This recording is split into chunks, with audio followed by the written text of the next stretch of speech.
global economy braces for U.S. protectionist trade policy following the election of Donald Trump as the U.S.'s new president. The change in the U.S. leadership will not only bring a negative impact on exports from ASEAN, but regional currencies, including rupiah, as well.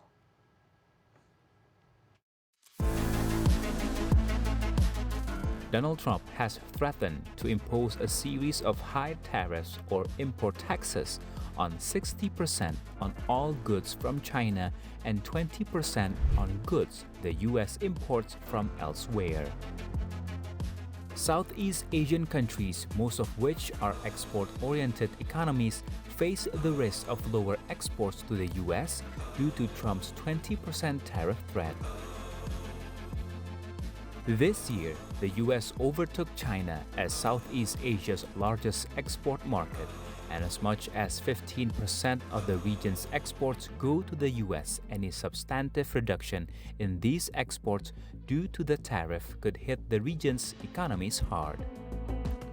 The head of the Trade Policy Agency at the Indonesian Ministry of Trade, Fajarini Puntodewi, said Trump's protectionist policies will certainly have an impact on Indonesia's exports.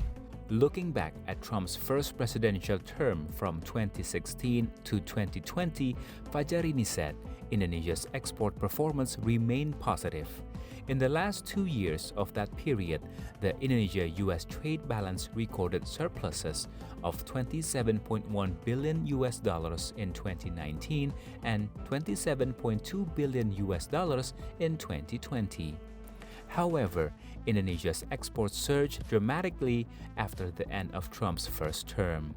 In the Joe Biden era, the Indonesia-US trade balance recorded a surplus of $37 billion in 2021, $39.8 billion in 2022, and $34.5 billion in 2023.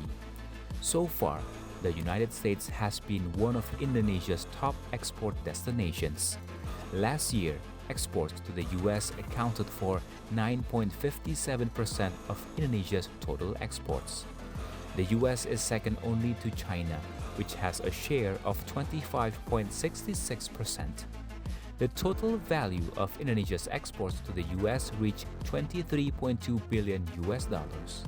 Meanwhile, Finance Minister Sri Mulyani Indrawati has also said that like other ASEAN countries, Indonesia would also affected by President-elect Trump's protectionist trade policy. With higher tariff, the country's exports to the United States will face more competitive market. Trump's economic policy, which will also result in higher inflation and interest rate, could also put more pressure on rupiah and the country's stock market. Meanwhile, Bank Indonesia estimates that global economic growth will slow down after Donald Trump's victory in the 2024 U.S. presidential election, as the U.S.'s protectionist trade policy will slow major exporting countries' economies. Bank Indonesia Governor Peri Warjio estimates the U.S. dollar will strengthen and the Fed fund rate will increase again to curb high inflation pressures under Trump leadership. The reverse trend in the U.S. interest rate will make the Indonesian central bank more challenging environment in maintaining the stability of the Indonesian currency. With Trump's inward-looking trade policy, the Indonesian government should also work an extra hard to maintain the country's export performance so that the U.S.'s protectionist trade policy will not bring a significant impact on the country's international trade.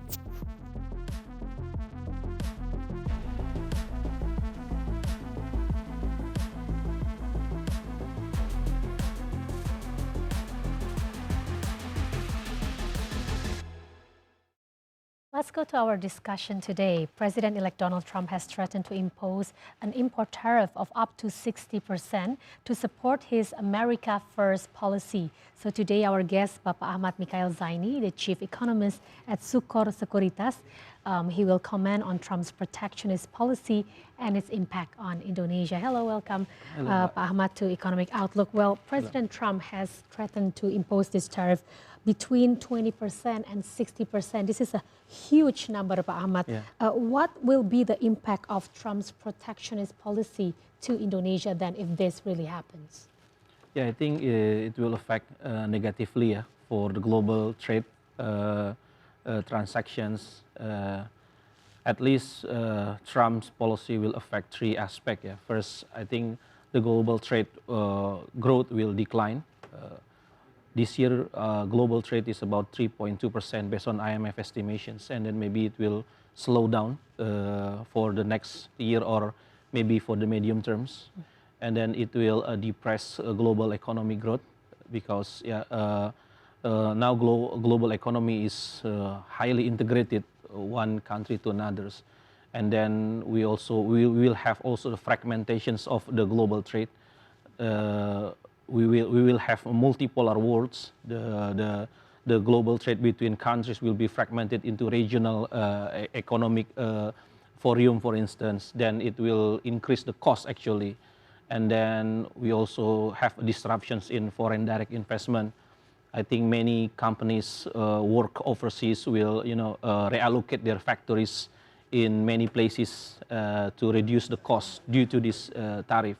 So to sum up, I think all of these factors will affect it to lower global economic growth for the next 4 years if this policy actually implemented.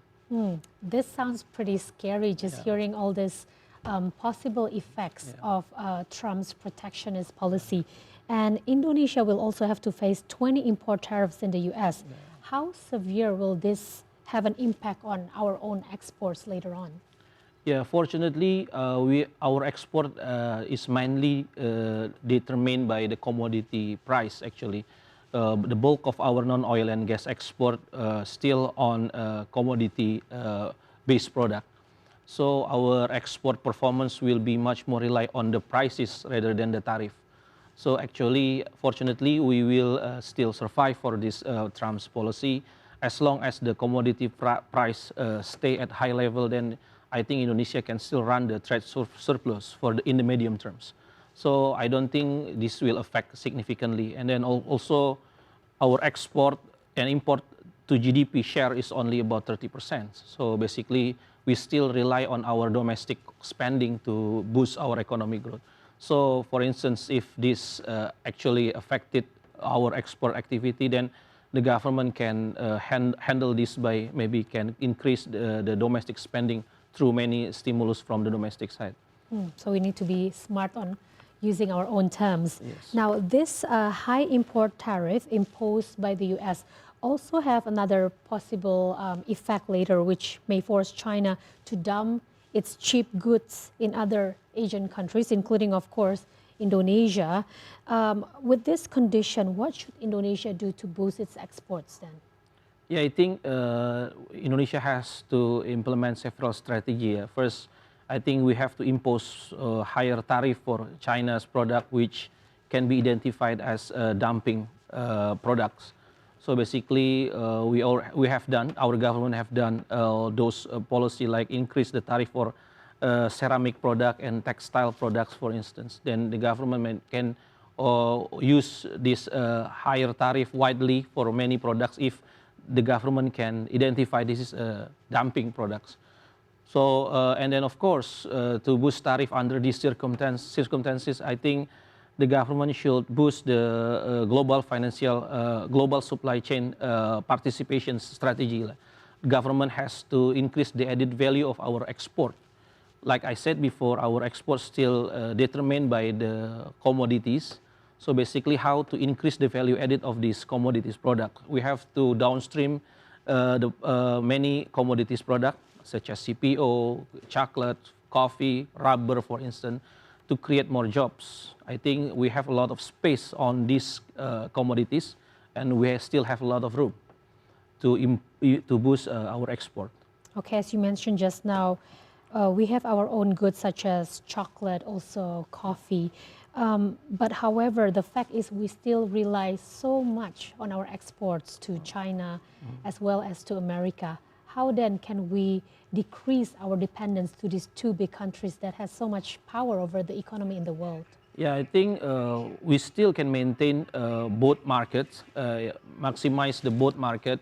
avoiding full-scale war, full-scale trade war for in these two markets by let's say increasing the added value of the product to China, to US, which still has comparative advantage. We still has a lot of commodities which has a comparative advantage for both market. Yeah, like for instance to US we can adding the commodity, we can adding the value for our commodity product like chocolate, like CPO, like coffee, like rubber, creating the final goods for those market, and then we can also maximize the energy products, metals product to China, downstreaming the mining products like what we did for iron and steel, for nickel, for instance. So we can increase the additional value. So the key factor is now how to increase the additional value of our commodity-based product to still to maximize both market. Yeah, and then after we maximize both market, we can seek for another market. Yeah, targeted market like in Africa, like in Central Asia, and in the many Asian countries. We still have a lot of room to to increase our product, to increase our export in many several markets. Yeah. Ahmad, you mentioned earlier about global trade wars. Actually, you mentioned that several times during this interview.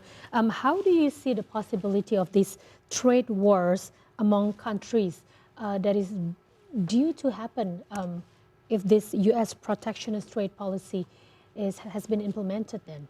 Yeah, I think the global trade war is very possible.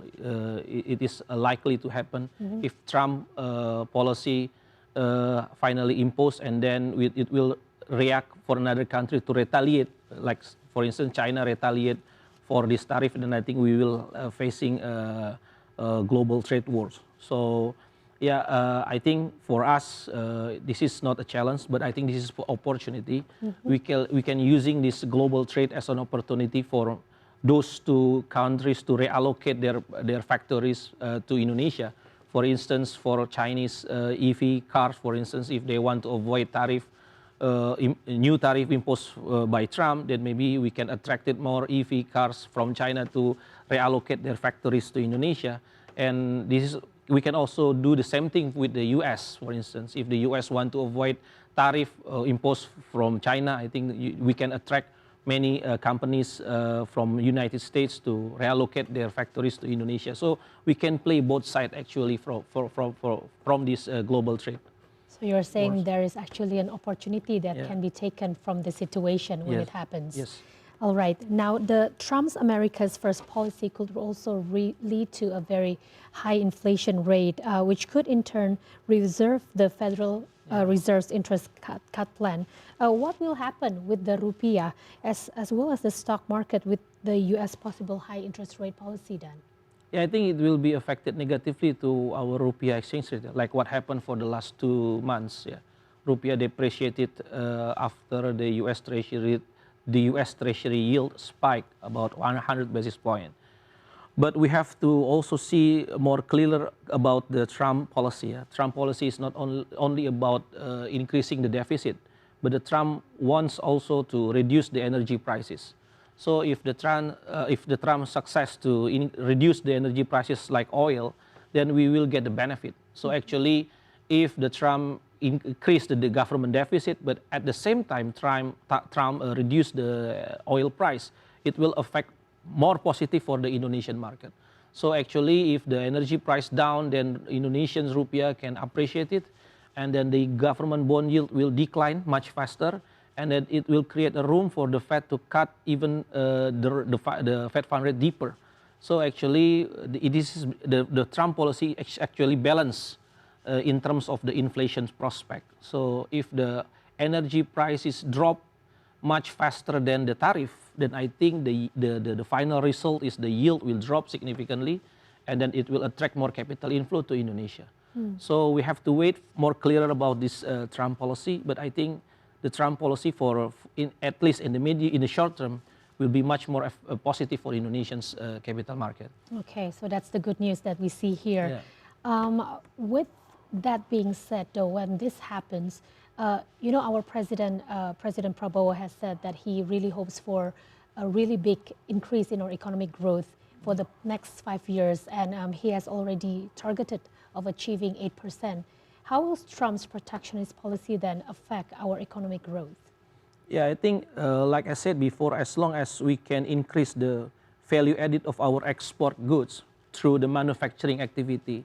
So the key factor is now is how to boost the manufacturing performance domestically, increasing the added value through many strategies like import substitutions or export-oriented policy like global value chains participation strategy. We have to increase the added value of our, raw material products. Then we can achieve higher economic growth from this strategy. So the government has to identify, a product which is still can be utilized, and then we can add the value from this product, then re-export the product through to China, to United States or Europe. Then it will increase the economic growth. So the key factor still from our domestic side. So if the government can, effectively increase the value added through the fiscal policy, through the monetary policy, and finally affected the manufacturing activity, then I think this not be a challenge, but I think the opportunity for our government. And then if, let's say, we can, enjoy lower energy prices for next year, if Trump finally success to reduce the energy prices, then also it will create a stimulus for our economy. Then we can reduce the lower energy prices here, and then our domestic economy can grow stronger. So actually, if we have a challenge from the external side, so we have to more focus on domestic side. Our domestic spending is about 60% of our economic growth. So we have to focus on how to increase the job creations, manufacturing activity, and creating job creation here. Then I think we can avoid the worst scenario for this global trade. And what is the possibility for us to achieve all that economic growth at the moment? Yeah, I think higher economic growth still possible for next year. We can grow higher for next year. First, like I said before, we can have opportunity from lower energy prices, and then we have opportunity from a lower lending rate for next year. If the Fed finally cut the rate deeper, and then we can enjoy capital inflow, of course. And then if those three components happen, I think our economy will grow much faster. Lower lending rate, lower energy price, and the higher capital inflow. And maybe we can have a sovereign rating upgrade, for instance, for next year. If we can maintain our trade surplus, and then we can reduce external debt, then I think if the Indonesia can has this sovereign rating upgrade, then this will create much more positive sentiment for our market. But it sounds like there's a lot of strategy that we need to start implementing and start planning ahead for the next 5 years. Thank you so much, Bapak Ahmad Mikail Zaini, Chief Economist at Sucor Sekuritas, for coming to Economic Outlook and sharing your insights.